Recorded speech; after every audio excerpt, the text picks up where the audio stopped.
প্রশ্ন জ্ঞানের চাবি, প্রশ্ন জ্ঞানের চাবি, প্রশ্ন জ্ঞানের চাবি। আলহামদুলিল্লাহি রাব্বিল আলামিন ওয়াসসালাতু ওয়াসসালামু আলা সাইয়্যিদিল মুরসালিন আম্মা বা'দ ফাআউযু বিল্লাহি মিনাশ শাইতানির রাজীম বিসমিল্লাহির রহমানির রহিম আসসালাতু ওয়াসসালামু আলাইকা ইয়া রাসূলুল্লাহ ওয়া আলা আলিকা ওয়া আসহাবিকা ইয়া হাবিবাল্লাহ আসসালাতু ওয়াসসালামু আলাইকা ইয়া নবিয়াল্লাহ ওয়া আলা আলিকা ওয়া আসহাবিকা ইয়া নূরাল্লাহ। মাদানী চ্যানেলের দর্শকবৃন্দ, অনুষ্ঠান প্রশ্ন জ্ঞানের চাবি, এই অনুষ্ঠানে আপনাদেরকে স্বাগতম। মাহে রমজানের রহমতের 10 দিন অতিবাহিত হচ্ছে। আসুন ভালো ভালো নিয়ত সহকারে আমরা এই অনুষ্ঠান দেখার প্রস্তুতি নিই। নবী পাক সাল্লাল্লাহু তাআলা আলাইহি ওয়াসাল্লামের প্রতি দুরূদ পড়ার অসংখ্য ফজিলত এবং বরকত রয়েছে। আমির আহলে সুন্নাত দামাত বরকাতুহুল্লাহ আলিয়ার লিখিত কিতাব ফয়জানে রমজানের মধ্যে একটি দুরূদে পাক নকল করা হয়েছে। তাবরানী শরীফের হাদিস, নবী পাক সাল্লাল্লাহু আলাইহি ওয়াসাল্লাম ইরশাদ করেছেন, যে ব্যক্তি কিতাবে আমার উপর দুরূদ শরীফ লিখে যতক্ষণ পর্যন্ত আমার নাম তাতে থাকবে, ফেরেশতারা তার জন্য ক্ষমা চাইতে থাকবে। সাল্লু আলাল হাবিব সাল্লাল্লাহু তাআলা আলা মুহাম্মদ সাল্লাল্লাহু আলাইহি ওয়াসাল্লাম সালাতাম ওয়া সালামান আলাইকা ইয়া সাইয়্যিদি ইয়া রাসূলুল্লাহ সাল্লাল্লাহু আলাইহি ওয়াসাল্লাম। মাদানী চ্যানেলের দর্শকবৃন্দ, প্রশ্ন জ্ঞানের চাবি এই অনুষ্ঠান আপনাদের প্রশ্নের মাধ্যমে সাজানো হয়েছে। টিভি স্ক্রিনে কল সেন্টারের নাম্বার দেখানো হচ্ছে, হোয়াটসঅ্যাপ নাম্বার, SMS নাম্বার দেখানো হচ্ছে। অবশ্যই আপনারা আমাদেরকে কল করুন বা নিজের ভিডিও কল হোয়াটসঅ্যাপের মাধ্যমে রেকর্ড করে পাঠিয়ে দিন। ইনশাআল্লাহুল করিম পরবর্তী অনুষ্ঠানে আমরা সেটি শামিল করব। ইসলামী বোনেরা আমাদেরকে কল করবেন না, ভিডিও কলও পাঠাবেন না, তবে SMS এর মাধ্যমে আপনাদের যে কোনো প্রশ্ন আমাদেরকে করতে পারেন। আলহামদুলিল্লাহ, পূর্বের ন্যায় আজকেও দারুল ইফতা আহলে সুন্নাতের মুফতি শফিক আত্তারি মাদানী দামাত বরকাতুহুল্লাহ আলিয়া তিনি আমাদের সাথে রয়েছেন। আসুন দেরি না করে আপনাদের প্রশ্নের দিকে যাব। দেখি কোথায় থেকে কোন ইসলামী ভাই শরীয়তের কোন বিধান জানার জন্য আমাদেরকে প্রশ্ন করেছেন। জি, প্রশ্ন চালিয়ে দিন। আসসালামু আলাইকুম রহমতুল্লাহ। ওয়ালাইকুম আসসালাম ওয়া রাহমাতুল্লাহি ওয়া বারাকাতুহু। আমার নাম মোহাম্মদ জাহাঙ্গীর আলম। হুজুরের কাছে একটি প্রশ্ন, রোজা অবস্থায় কান এবং নাকে ওষুধ ব্যবহার করা যাবে কি? জি, কি বলবেন এই বিষয়ে মুফতি সাহেব, যে রোজা অবস্থায় ঔষধ সেবন করা কেমন, কি বলবেন এই বিষয়ে? রোজারত অবস্থায় নাকের মধ্যে যদি কেউ ঔষধ দেয় তো তার রোজা ভেঙে যাবে, তার রোজা ভেঙে যাবে। চোখের মধ্যেও যে ঔষধ ঢালবে তারও রোজা ভেঙে যাবে। দারুল ইফতা আহলে সুন্নতের ফতোয়া এইটাই, যে চোখের মধ্যে তার মাধ্যমেও এমন সূত্র রয়েছে যে ঔষধ হলকের মধ্যে চলে যায়। অনুরূপভাবে নাকের মধ্যে যদি আপনি ঢালেন তো সেটাও হলকের মধ্যে চলে যায়। এই উভয়ের মাধ্যমে রোজা ভেঙে যাবে। কানের ব্যাপারে ডিটেল ব্যাখ্যা এটাই, যে কানের পর্দা যদি সুস্থ থাকে, এখন কেউ ঔষধ দিল তখন তো রোজা ভাঙবে না। কিন্তু যদি কানের পর্দা সুস্থ না থাকে, অর্থাৎ কানের পর্দা ফেটে গেছে, এখন ঔষধ দিলে তো রোজা ভেঙে যাবে। তো যার সাথে এই বিষয়টি সংঘটিত হয়, আপনারা এই বিষয়গুলো অবশ্যই দেখে নেবেন। সর্বোপরি চোখের কোনো সমস্যা থাকলে সেহরির অনেকক্ষণ আগে আপনারা ঢালুন, যাতে কণ্ঠনালীতে এই ধরনের স্বাদ অনুভব না হয়। আর অনুরূপ ইফতারির পরে ঢালুন, চোখে এভাবে ঔষধ দিবেন না। কানের ব্যাপারেও এই পরামর্শ দিব, যতক্ষণ সম্ভব হয় ঔষধ না ঢেলে অতিবাহিত করুন। কিন্তু যদি কানে কোনো অসুবিধা থাকে তো তখন আপনি, যদি পর্দা ভালো থাকে তখন তো আপনি ঢালতে পারেন। যদি পর্দা যথার্থ না থাকে তো সে সময় আপনি ঢালতে পারবেন না। কানের পর্দা যদি ফাটা থাকে তো ঔষধ ঢালার কারণে রোজা ভেঙে যাবে। এই ডিটেল ব্যাখ্যা আমি দারুল ইফতা আহলে সুন্নতের ফতোয়া অনুযায়ী সেটা বলে দিয়েছি। যদিও বা কিছু উলামাগণ আর মুস্তানাদ উলামা এবং ফুকাহায়ে কেরামগণ ওনারা ভিন্ন মত দেন এই বিষয়ে। ওনারা বলেন যে চোখের মধ্যে ঢাললে তো ভাঙবে না, আর কানের মধ্যে ঢাললে তো এই ক্ষেত্রে সাধারণভাবে বলে যে রোজা ভেঙে যাবে। এখন যদি কেউ এই অনুযায়ী সেই আমল করে তো এইভাবেও আলেমদের একটি রায় মজুদ রয়েছে দারুল ইফতাহ আহলে সুন্নতের যে ফতোয়া সেটা প্রথমে বলে দিয়েছি। মাশাআল্লাহ, অত্যন্ত সুন্দরভাবে মুফতি সাহেব উত্তর প্রদান করেছেন। রোজা অবস্থায় অনেকে ঔষধ সেবন করে থাকেন বা ঔষধ প্রয়োজন পড়ে, তবে শরীয়তের যে বিধান মুফতি সাহেব বলে দিয়েছেন, নিজে নিজেই কোনো কিছু আপনারা রোজা রাখা অবস্থায় ব্যবস্থা নেবেন না। দারুল ইফতাহ আহলে সুন্নাতের মুফতি সাহেবের সাথে যোগাযোগ করুন বা আপনার এলাকার সুন্নি মুফতি থেকে অবশ্যই যোগাযোগ করে শরীয়তে যে মাসালা মাসাইল রয়েছে জেনে তার উপর আমল করুন। জি, পরবর্তী প্রশ্ন চালিয়ে দিন। আমি মোহাম্মদ রফিক, হুজুরের কাছে আমার একটি প্রশ্ন। রমজান মাসে মহিলারা রোজা অবস্থায় রান্না করার সময় তরকারির সামান্য কিছু অংশ জিহ্বায় লাগিয়ে স্বাদ পরীক্ষা করেন, এই বিষয়ে বিস্তারিত কিছু বলুন। জি মুফতি সাহেব, কী বলবেন এই বিষয়ে? ইসলামী বোনেরা মাহে রমজানে কিচেনে অনেক সময়ও অতিবাহিত করে এবং তাদের বিভিন্ন আয়োজনের জন্য সময় দিতে হয়, তবে টেস্ট স্বাদ ঠিক আছে কিনা সেটি যাচাইয়ের জন্য সামান্যতম জিহ্বাতে নেয়া স্বাদ গ্রহণ করা, এটি কতটুকু শরীয়সম্মত একটু বিস্তারিত বলুন। রোজারত অবস্থায় যদি কোনো ব্যক্তি কোনো জিনিস ক্রয় করেন অথবা ঘরের মহিলা বানাচ্ছেন আর এটা স্বাদ গ্রহণ করে, তো স্বাদ দেখতে পারবে। যেভাবে আপনি বললেন যে এটা জিহ্বার মধ্যে লাগানো, এটা হচ্ছে চাখা, জিহ্বায় লাগিয়ে ফেলে দিল, জানা গেল টেস্ট কেমন। তো এটা হতে পারে, এটাও কারণ ছাড়া করা উচিত নয়। কারণ তার এটা বর্ণনা করা হয়েছে যে স্বামী এমন এক বদমেজাজে যে সে রাগান্বিত হবে, তো মহিলাকে সুযোগ দেওয়া হয়েছে যে সে ছেঁকে নিবে, এটা যাতে ঘরে যেন লড়াই না হয়, কোনো ফিতনাতে না পড়ে, এই ধরনের। আর এই চাকা হচ্ছে জিহ্বার মধ্যে লাগানো আর ফেলে দেওয়া, গিলে নেওয়া নয়, কণ্ঠনালীর নিচে নিয়ে নেওয়া নয়। আমাদের এখানে বলা হয় যে একটু চেখে নাও, তো তারা অর্ধেক প্লেট পুরো প্লেট চাকতে চাকতেই খেয়ে নেয়, বলেছে আমি তো চেখে নিয়েছি। রোজার মধ্যে শুধু এতটুকু চাকবেন যে জিহ্বার মধ্যে নিলেন আর ফেলে দিলেন। যদি এটাকে হলকের নিচে নিয়ে যান, খেয়ে নিলেন, তখন তো রোজাই ভেঙে গেল। তো চাকার যে অনুমতি দেওয়া হয়েছে এতটুকুই দেওয়া হয়েছে। এটা অনুযায়ী যদি বোনেরা ঘরের মধ্যে যেই তরকারি রান্না করে কিংবা অন্য কিছু আর চাকে মুখের মধ্যে টেস্ট নেওয়ার জন্য অতপর ফেলে দেয়, তো সর্বোপরি এই আমল জায়েজ রয়েছে আর এতে রোজা ভাঙবে না। হ্যাঁ, কারণ ছাড়া ছাকলে এটাও একটা মকরু আমল, রোজা তাতেও ভাঙবে না। এজন্য কারণ ছাড়া ছাকা থেকে বেঁচে থাকতে হবে। কোনো প্রয়োজন থাকলে, কারণ থাকলে তো আপনি চেখে নিতে পারেন। জি, অত্যন্ত সুন্দরভাবে মুফতি সাহেব বলে দিয়েছেন এবং যেভাবে তিনি বলেছেন সেভাবে আমল করুন যদি প্রয়োজন পড়ে। জি, পরবর্তী প্রশ্ন চালিয়ে দিন। আসসালামু আলাইকুম। ওয়ালাইকুম আসসালাম ওয়া রাহমাতুল্লাহি ওয়া বারাকাতুহু। আমি মোহাম্মদ শামীম, হুজুরের কাছে আমার একটি প্রশ্ন। যদি কোনো ব্যক্তি রমজান মাসে 30টি রোজা রাখে, তবে কি তার প্রতিদিন ইবাদতের মধ্যে অতিবাহিত হবে? জি মুফতি সাহেব, কী বলবেন এই বিষয়ে? শুধুমাত্র মাহে রমজানে 30টি রোজা রাখলো, ফরজ নামাজও আদায় করলো, এর ছাড়া কোনো আমলই সে করেনি, তবে কি সারা দিন রাত তার ইবাদতের মাধ্যমে অতিবাহিত হবে? কি বলবেন এই বিষয়ে? দেখুন, রমজান মাস তো পুরো মাসেই একটি ইবাদতের মাস। 30টি রোজা রাখেন আর তার পরিপূর্ণ দিন এভাবে ইবাদতের মধ্যে। রোজাদারের ঘুমানো এটাও ইবাদত, আরাম করা এটাও ইবাদত। তো দিন ওনার ইবাদতের মধ্যে। রাতের তারাবি পড়েন, সুবহানাল্লাহ। নবী পাক আলাইহিসসালামের হাদিস যে যেই ব্যক্তি রাতে সওয়াবের নিয়তে কিয়াম করেন, তো আল্লাহ তার গুনাহ ক্ষমা করে দেন। তো রাত কিয়াম অবস্থায়, দিনে ইবাদত অবস্থায়। এজন্য বলা হয়েছে যে কুরআন এবং রমজান এগুলো শাফাত করবে। কুরআন বলবেন, হে আল্লাহ, এটা সেই ব্যক্তি যাকে আমি ঘুম থেকে নিবারণ করেছি, অর্থাৎ সে শুধু তিলাওয়াতই শুনেছে, তিলাওয়াত করেছে, শুনেছে। রমজান বলবে, হে আল্লাহ, আমি তাকে খাবার দাবার থেকে বিরত রেখেছি। উভয়ের শাফাত আল্লাহ কবুল করবেন।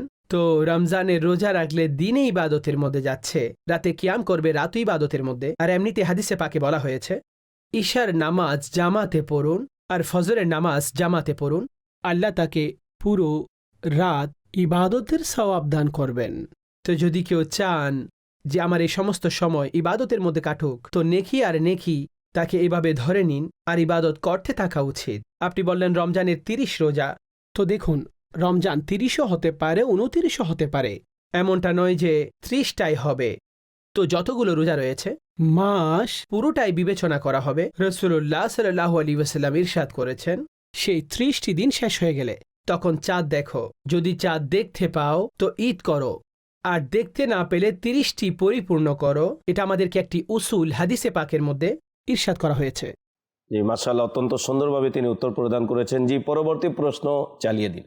আসসালামু আলাইকুম রহমতুল্লাহি বারকাতু। ওয়ালাইকুম আসসালাম রহমতুল্লাহি ওয়াবারাকাতুহ।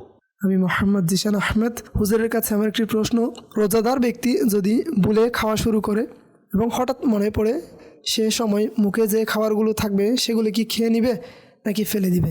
এই অবস্থায় রোজা হবে কি? কি বলবেন এই বিষয়ে, যেহেতু মাহে রমজানে শুরুতে এরকম অনেক সময় মুফতি সাহেব ধোকা হয়ে যায় যে রোজা রেখেছে কিন্তু প্রথম দিন দেখা যায় গিলাস নিয়ে পানি খেয়ে নিল বা কোনো কিছু মুখে রেখে গিলে ফেললো, স্মরণ আসলো, এখন কি করণীয়, শরীয়তের কি বিধান রয়েছে, একটু বিস্তারিত বলুন। রোজাদার যদি ভুল করে খেয়ে ফেলে তো তার জন্য মাফ রয়েছে, রোজা ভাঙবে না, চাই পেট ভরে সে খেয়ে নিক। পানিও খেয়ে নিলেন। এ ব্যাপারে হাদিসে পাক ইরশাদ করা হয়েছে, আল্লাহ তোমাকে খাইয়েছেন, আল্লাহ তোমাকে পান করিয়েছেন। এ ব্যাপারে হাদিসে এই কথা ইরশাদ করা হয়েছে, আল্লাহ খাইয়েছেন, আল্লাহ পান করিয়েছেন তোমাকে।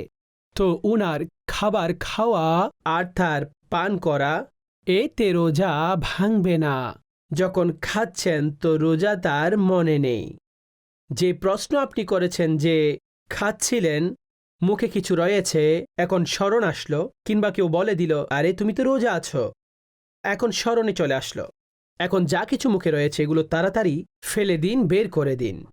এখন আর খাবেন না যে লুকমা মুখে সেটা খেয়ে নিব, এখন তো ইচ্ছাকৃত অল্প কণ্ঠনালীর নিচ থেকে যেতে দিবেন না, কেননা এতে রোজা ভেঙে যাবে। এখন স্মরণে আসলো, ভুলে পরিপূর্ণ খাবার খেয়ে নিল, কোনো অসুবিধা নেই। কিন্তু যদি স্মরণে আসার পরে এক লোকমা কি আধা লোকমাও খেলেন, রোজা ভেঙে যাবে। তো এই জন্য যখন কেউ স্মরণ করিয়ে দিল এটা দ্রুত ফেলে দিন, এখন এটা নয়। আর ভালোভাবে কুলিও করে নিন যাতে তার কণাও ভেতরে না যায়, এটা তার করা আবশ্যিক। আর ইচ্ছাকৃত যদি মুখের লোকমাগুলো খেয়ে ফেলে তো তখন তার রোজা ভেঙে যাবে, তখন তার রোজা ভেঙে যাবে। এই বিষয়গুলো আমাদের খেয়াল রাখা জরুরি। মাশাআল্লাহ, অত্যন্ত সুন্দরভাবে মুফতি সাহেব উত্তর প্রদান করেছেন। এই বিষয়ে আমি একটু বলবো, সেটি হচ্ছে দেখুন, যারা জ্ঞান রাখে শরীয়তে তাদের কাছে জিজ্ঞেস করা কত জরুরি। হয়তোবা আমরা অনেকেই নিজের জীবনে এরকম হয়ে গিয়েছে, ভুলে খেয়ে ফেলেছি রোজা অবস্থায়, কিন্তু শরীয়তের বিধান না জানার কারণে ওই রোজাটি ভেঙে দিলাম। তো শরীয়ত কত সহজ আমাদের জন্য করে দিয়েছে, তবে যারা এই সম্পর্কে জ্ঞান রাখে তাদের শরণাপন্ন আমাদেরকে হওয়া উচিত, তাদের নিকটে গিয়ে তাদের সংস্পর্শে বসা উচিত, তাদের কাছে গিয়ে জিজ্ঞাসা করা উচিত। ইনশাআল্লাহুল করিম তারা সঠিক পথ আমাদেরকে দেখিয়ে দিবে, সঠিক বিধান আমাদেরকে বলে দিবে। আল্লাহ তাআলা আমাদেরকে শরীয়তসম্মত ইবাদত করার তৌফিক দান করুক। জি পরবর্তী প্রশ্ন চালিয়ে দিন। আসসালামু আলাইকুম। ওয়ালাইকুম আসসালাম রহমতুল্লাহি ওয়া বারাকাতুহু। আমি মোহাম্মদ সোহাগ। হুজুরের কাছে আমার একটি প্রশ্ন, আমার মা 3 বছর যাবৎ আমার অ্যাকাউন্টে 5,000 টাকা করে পাঠাচ্ছেন, এই টাকা জাকাত দিতে হবে কি? জি কি বলবেন এই বিষয়ে মুফতি সাহেব, একটু বিস্তারিত বলুন। দেখুন, জাকাতের জন্য পবিত্র শরীয়তে যেটা সর্বনিম্ন নিসাব, যে 52 তোলা রূপার সমপরিমাণ অর্থ অথবা স্বর্ণরূপ্য মিলে এতটুকু, যে সেটা 52 তোলা রূপার সমপরিমাণ অর্থ কিংবা অ্যামাউন্টের আকৃতিতে এতটুকু অ্যামাউন্ট, এখন যখন তার কাছে এটা প্রথমবার আসবে তখন তিনি হবেন সাহেবে নিসাব। এখন তার বছর শুরু হয়ে গেছে, এখন আপনাকে মা বাবা দিচ্ছেন, তোফা আসছে, কেউ আপনাকে পাঠাচ্ছেন, আপনার মালিকানায় আসলে তো এটা গণনা করা হবে। যদি আপনি প্রথমে নিসাবের মধ্যে থাকেন তো এই সবগুলো তার সাথে মিলিয়ে জাকাত আদায় করা হবে। আর প্রথম থেকে যদি আপনি সাহেবে নিসাব না হন, প্রথম থেকে আপনি সাহেবে নিসাব না হলে তো যখন নিসাব এতটুকু হবে 52 তোলা রূপার সমপরিমাণ অর্থ আপনার কাছে আসলে আপনি সাহেবে নিসাব হয়ে যাবেন। এখন আপনার বছর প্রতি বছর সেই পরিমাণের সেই অর্থের জাকাত আদায় করতে হবে। জি মুফতি সাহেব উত্তর প্রদান করেছেন। অনুরোধ করব যারাই এই অনুষ্ঠান দেখছেন, আপনাদের জাকাত, ফিতরা, দান, অনুদান অবশ্যই দাওয়াত ইসলামীকে দান করুন। দাওয়াত ইসলামীর বিশাল দিনী খেদমত রয়েছে, বারংবার মাদানী চ্যানেলেও আবদার করা হচ্ছে, দেখানো হচ্ছে, ব্যাঙ্ক অ্যাকাউন্ট নাম্বার চালানো হচ্ছে। টিভি স্ক্রিনে বিকাশ নাম্বার, জাকাত ফিতরার আলাদা এবং নফল সাদকার আলাদা বিকাশ নাম্বার চালানো হচ্ছে। অবশ্যই আপনার জাকাত ফিতরা দান অনুদানের একটি অংশ হোক দাওয়াত ইসলামীকে অবশ্যই দান করুন, যাতে আপনি ঘরে বসে এত বিশাল দিনী খেদমতের সওয়াবের ভাগিদার হয়ে যাবেন ইনশাআল্লাহুল করিম। মাদানী চ্যানেলের দর্শকবৃন্দ, আপনারা দেখছেন অনুষ্ঠান প্রশ্ন জ্ঞানের চাবি। সময় এগিয়ে যাচ্ছে এবং আমরাও প্রশ্ন নিয়ে এগিয়ে যাচ্ছি। কয়েকটি প্রশ্ন রয়েছে, নেবার পর বিদায় নিব। অনুরোধ করব যারা এই অনুষ্ঠান দেখছেন এবং এই পর্যন্ত যারা প্রশ্ন করেননি, অনুরোধ করব এখনই আমাদেরকে প্রশ্ন করুন। ইনশাআল্লাহুল করিম আপনাদের প্রশ্ন রেকর্ড করা হবে বা হোয়াটসঅ্যাপের মাধ্যমে ভিডিও প্রশ্ন রেকর্ড করে আমাদেরকে পাঠিয়ে দিন ইনশাআল্লাহুল করিম। পরবর্তী পর্বে আমরা সেই প্রশ্ন সম্পৃক্ত করার চেষ্টা করব। অনুষ্ঠানের পরেও আপনারা আমাদেরকে প্রশ্ন করতে পারবেন ইনশাআল্লাহুল করিম। আমাদের কল সেন্টারে ইসলামী ভাই সে প্রশ্ন রেকর্ড করে পরবর্তী অনুষ্ঠানে আমরা সেটি শামিল করব। জি, পরবর্তী প্রশ্ন চালিয়ে দিন। আসসালামু আলাইকুম। ওয়ালাইকুম আসসালাম ওয়া রাহমাতুল্লাহি ওয়া বারাকাতুহু। আমি শেখ মোহাম্মদ সরওয়ার। হুজুরের কাছে আমার একটা প্রশ্ন, রমজান মাসের পরে 6 রোজা রাখা সম্পর্কে বিস্তারিত কিছু বলুন। জি মুফতি সাহেব, মাহে রমজান শুরু হয়েছে, তবে মাহে রমজানের পরেও যে 6টি ঈদের পর নফল রোজা, এই বিষয়ে কি বলবেন? রমজানের পরে 6 রোজা, এটা হাদিসে পাক দ্বারা প্রমাণিত। এখন তো মাশাআল্লাহ রমজান চলছে, রমজান শরীফের রোজা রাখুন। আর ভালো কথা, নিয়ত রয়েছে রমজানের পরেও 6 রোজা রাখবেন। তো রমজানের পরে যে 6 রোজা রয়েছে সেটা 2 শাওয়াল থেকে রাখতে পারবেন। প্রথম শাওয়াল ঈদের দিন হয়ে থাকে। ঈদের দিন রোজা রাখা হারাম হয়ে থাকে। পবিত্র শরীয়তের মধ্যে 5 দিন এমন রয়েছে যে দিনে রোজা রাখা হারাম, রোজা রাখা জায়েজ নেই। এক ঈদুল ফিতরের দিন, আর ঈদুল আজহা অর্থাৎ 10 জিলহজ, 11, 12, 13 এই 4 দিন যুক্ত হবে। আর এক ঈদুল ফিতরের এই 5 দিন হলো এমন যে যেই দিনে রোজা রাখা বছরে হারাম। এগুলো ছাড়া আপনি রোজা রাখতে পারবেন। তো যেই প্রশ্ন আপনি করেছেন, এই 6 রোজা শাওয়ালুল মুকাররমের মধ্যে রাখবেন, ঈদের দিন ছেড়ে তার পরের দিন। আচ্ছা, এটা জরুরিও নয় ঈদের পর এটাকে ধারাবাহিকভাবে রাখা, 2 শাওয়াল থেকে শুরু করবেন না। যদি আপনি এটাকে 10 শাওয়াল থেকে রাখেন, প্রত্যেক সপ্তাহে 2টি করে রাখেন, 6 রোজা আপনি পূর্ণ করে নিলেন উদাহরণস্বরূপ, ধারাবাহিক রাখলে সেটাও ঠিক আছে। মাঝখানে কিছুদিন ছেড়ে দিয়ে রাখলে সেটাও ঠিক আছে। বরং উলামাগণ এটাকে উত্তম বলেছেন যে কিছু সময় মাঝখানে ছেড়ে আপনি সেই রোজাগুলো রাখুন, আর এটাকে অধিক ভালো আমল বর্ণনা করা হয়েছে। তার ফজিলত হাদিসে পাকের মধ্যে বর্ণিত হয়েছে। তো এই জন্য রমজানের পরে আপনারা এই রোজা রাখতে পারবেন। জি মাশাআল্লাহ, অত্যন্ত সুন্দরভাবে মুফতি সাহেব উত্তর প্রদান করেছেন। আমরা মাহে রমজানের, গোটা মাহে রমজানের ফরজ রোজাও রাখবো ইনশাআল্লাহুল করিম। ঈদের পর 6টি যে নফল রোজা সেটিও রাখবো ইনশাআল্লাহুল করিম। জি, পরবর্তী প্রশ্ন চালিয়ে দিন। আসসালামু আলাইকুম। ওয়ালাইকুম আসসালাম ওয়া রাহমাতুল্লাহি ওয়া বারাকাতুহু। আমার নাম মোহাম্মদ আব্দুল হান্নান। হুজুরের কাছে আমার প্রশ্ন, সেহরি খেতে খেতে আজান দিয়ে দিলে কি রোজা হবে? জি মুফতি সাহেব, কি বলবেন এই বিষয়ে? আমাদের দেশে দেখা যায় সেহরিও চলতেছে, এদিকে আজানও শুরু হলো এবং সেহরিও খাওয়া চলছে, এবং অনেকে সেহরি খেয়ে নেয়, বলে এখন আজান হচ্ছে তাড়াতাড়ি পানি খেয়ে নাও। তো শরীয়তের কি বিধান রয়েছে, আমাদের করণীয় কি, এই বিষয়ে আমাদেরকে বিস্তারিত বলুন। সাহারি আপনি করছেন আর আজান হয়ে গেলে তো দ্রুত আপনাকে সাহারি শেষ করে নিতে হবে, বন্ধ করে নিতে হবে। এই কথা বলে দিচ্ছি যে সাহারি বন্ধ হওয়ার সম্পর্ক আজানের সাথে এভাবে নেই। অনেক জায়গায় আজান 5 মিনিট লেট হয়, কোনো জায়গায় 3-4 মিনিট লেট হয়। তাহলে কি আজান পর্যন্ত খেতে থাকবেন? না, সাহারি বন্ধ করার সম্পর্ক ওয়াক্তের সাথে সম্পৃক্ত। সময় শেষ হয়ে গেছে, আপনি সাহারি মওকুফ করে দিন, সাহারি বন্ধ করে দিন। আর প্রত্যেকে নিজের ঘরে ক্যালেন্ডার যেটা যথার্থ সেটা আপনারা রাখুন। দাওয়াত ইসলামীর পক্ষ থেকে যে সময়সূচি দেওয়া হচ্ছে সেটা রাখুন। নিজের ঘড়িকেও সেট করুন, আর সেই মোতাবেক আপনার সাহারির বিষয়াদি বন্ধ করে দিন। কেননা আজান ফজরের ওয়াক্ত শুরু হওয়ার পরে দেওয়া হয়, সেটা তো ফজরের নামাজের জন্য, রোজা বন্ধ করার জন্য নয়। তো এভাবে অনেক মানুষের ভুল হয়ে যায়। আর অনেক লোক বলে যে না, অনেক দূর থেকে মসজিদের আওয়াজ আসছে। আচ্ছা ভাই, খেতে থাকবেন ততক্ষণ পর্যন্ত, আপনি নিজে রোজা নষ্ট করছেন। তো এমনটা করবেন না, আপনার রোজা নষ্ট হয়ে যাবে। আপনি আপনার রোজাগুলোকে বাঁচান। ইবাদত রয়েছে, সমস্ত দিন উপবাস থাকতে হবে, যেন এমনটা না হয় সামান্য ভুলের কারণে রোজা আপনার হবে না আর আপনি গুনাহগার হবেন। তো এই জন্য সতর্কতার সময় যেটা বলা হচ্ছে, সে সময় আপনার খাবার দাবার একেবারে ছেড়ে দিন, মকুফ করে দিন খাবার দাবার। যদিও বা অনেক লোক আজানের সময়, আর আজান সেই সময় দেওয়া হয় যখন ফজরের ওয়াক্ত শুরু হয়ে যায়। এখন যদি কেউ খেতে থাকে, তার রোজা হয়নি। তো এই জন্য এমন একেবারে করবেন না যে আজান হচ্ছে আপনি সেই সময় খাবার দাবার আপনার জারি রাখলেন, এটা একেবারে যথার্থ নয়। জি, মাদানী চ্যানেলের দর্শকবৃন্দ অত্যন্ত সুন্দরভাবে মুফতি সাহেব উত্তর প্রদান করেছেন। অনুরোধ করব, যেভাবে মাহে রমজানে রোজা রাখা ফরজ, নিজের ফরজ রোজাকে হেফাজত রাখা, সংরক্ষণ রাখা, যাতে রোজা ভেঙে না যায়, সে বিষয়টিও খেয়াল রাখা অত্যন্ত জরুরি। আমরা অনেক সময় না জেনে শুধু মই মুরব্বীদের কথা শোনার মাত্রই আমরা দেখি সেটার উপর আমল করি। মই মুরব্বীদের কথা মানব, ওই কথা যা শরীয়তের সাথে সাংঘর্ষিক নয়, আর যদি সাংঘর্ষিক হয় তাহলে মানব না।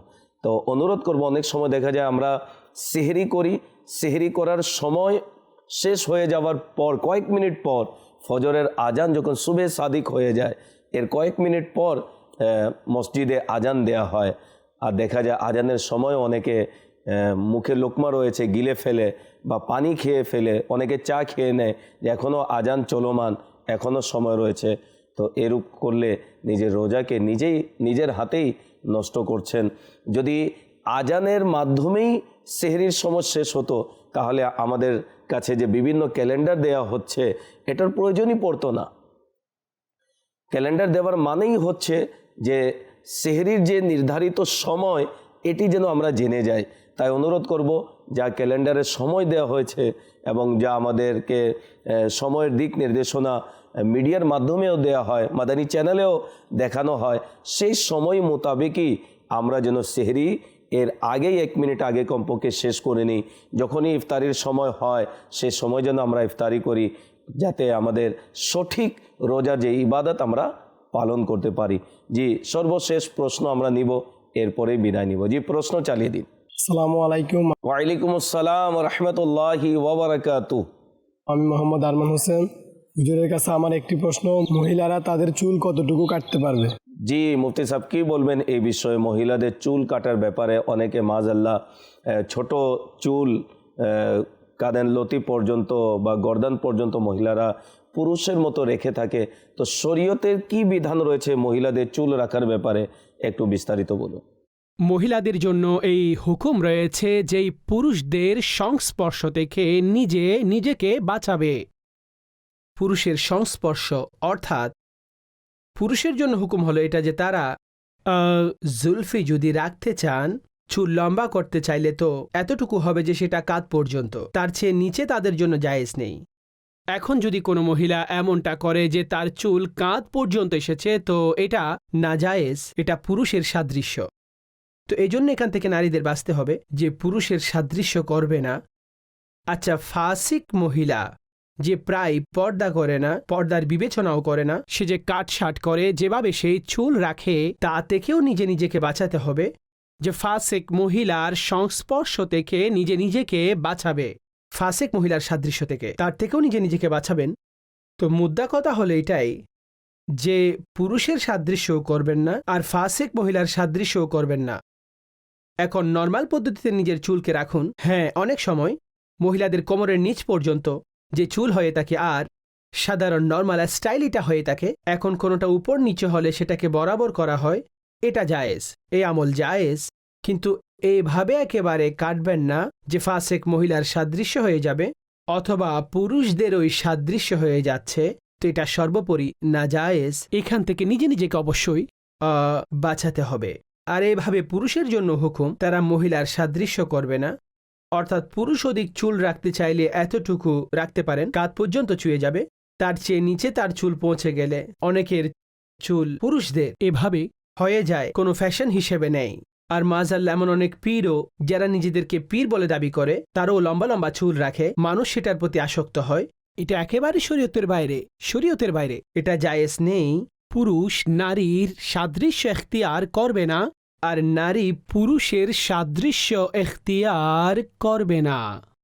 অত্যন্ত সুন্দরভাবে মতি সাহেব উত্তর প্রদান করেছেন। যে সকল মহিলারা এই অনুষ্ঠান দেখছেন, যে সকল ইসলামী বোনেরা দেখছেন, অনুরোধ করব পুরুষের মতো সাজগোজ করা মহিলাদেরকে নিষেধ করা হয়েছে, মহিলাদের মতো ছেলেদেরকে সাজগোজ করা এটি নিষেধ করা হয়েছে। আল্লাহ তাবারাক ওয়া তাআলা আপনাকে যে নিয়ামত দান করেছেন, আল্লাহ তাবারাক ওয়া তাআলার সম্পর্কে আমাদেরকে সন্তুষ্ট থাকা উচিত এবং পুরুষদের বেশভূষা থেকে নিজেকে বাঁচানো উচিত। আল্লাহ তাবারাক ওয়া তাআলার ফেরেশতারা রয়েছে যাদের তাসবিহ হচ্ছে, যার অর্থ হচ্ছে আল্লাহ তাআলা পুরুষদেরকে সৌন্দর্যতা দিয়েছেন দাড়ি দ্বারা এবং মহিলাদেরকে সৌন্দর্যতা দিয়েছেন তাদের কেশ দ্বারা, অর্থাৎ তাদের চুলের কেশ দ্বারা আল্লাহ তাবারাক ওয়া তাআলা মহিলাদেরকে সৌন্দর্যতা দান করেছেন। তো অনুরোধ করব যেভাবে মুফতি সাহেব বলেছেন সেই দিক নির্দেশনা মেনে চলুন। ইনশাআল্লাহুল করিম দুনিয়াতেও নিরাপত্তার সাথে থাকবেন, কবরে হাসরে নিরাপত্তা আর নিরাপত্তাই থাকবে। আল্লাহ তাবারাক ওয়া তাআলা আমরা এই পর্যন্ত যা শুনেছি শিখেছি তা স্মরণে রেখে তার উপর আজীবন আমল করার তৌফিক দান করুক। মাদানী চ্যানেল দেখতে থাকুন, মাদানী চ্যানেলের সাথেই থাকুন। সাল্লু আলাল হাবিব সাল্লাল্লাহু তাআলা আলা মুহাম্মদ সাল্লাল্লাহু আলাইহি ওয়াসাল্লাম। প্রশ্ন জ্ঞানের চাবি, প্রশ্ন জ্ঞানের চাবি, প্রশ্ন জ্ঞানের চাবি।